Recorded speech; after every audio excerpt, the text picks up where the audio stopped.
Look, as we learn more and more about this coronavirus, it can seem like a lot, right? Some people say, oh gosh, is it time to panic, Sonia? Well, it's not, okay?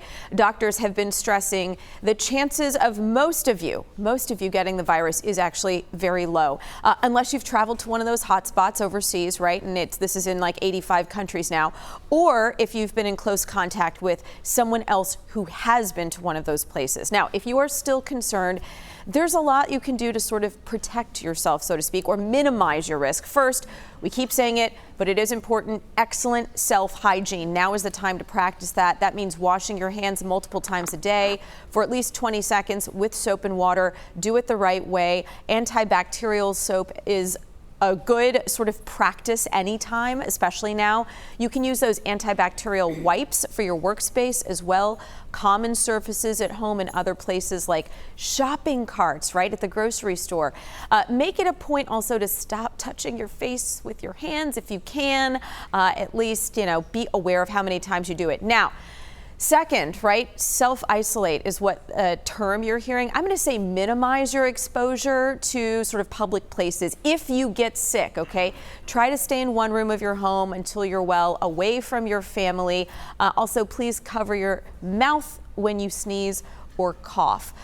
So that is not the time when you're sick to be out at the gym and the grocery store and all that other stuff. These very simple instructions are what experts still say at this stage is going to be what works best, okay? And you'll notice a lot more public places are taking precaution just in case the numbers here in the U.S. grow.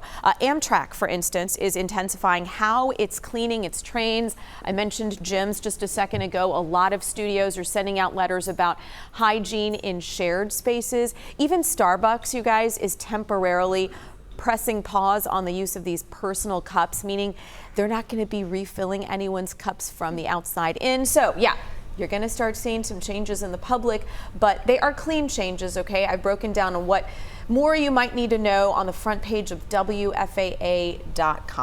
We asked this morning if your workplace is doing anything to combat the virus, and you look at the numbers right there. It's pretty close to 50-50, 46-54. I know WFAA has, just setting up sanitizing stations, and again, a reminder to do some of the things you should always be doing, like washing your hands properly. Yeah, and I'm curious to know if those people who say no, like, is it just you don't know that your workplace is doing something? Like, you should maybe ask that question. Right. I know that we've had emails come out from management at our station, but if you don't notify people, then how are you going to know? Yeah. Okay, thanks, Sonia. Good information.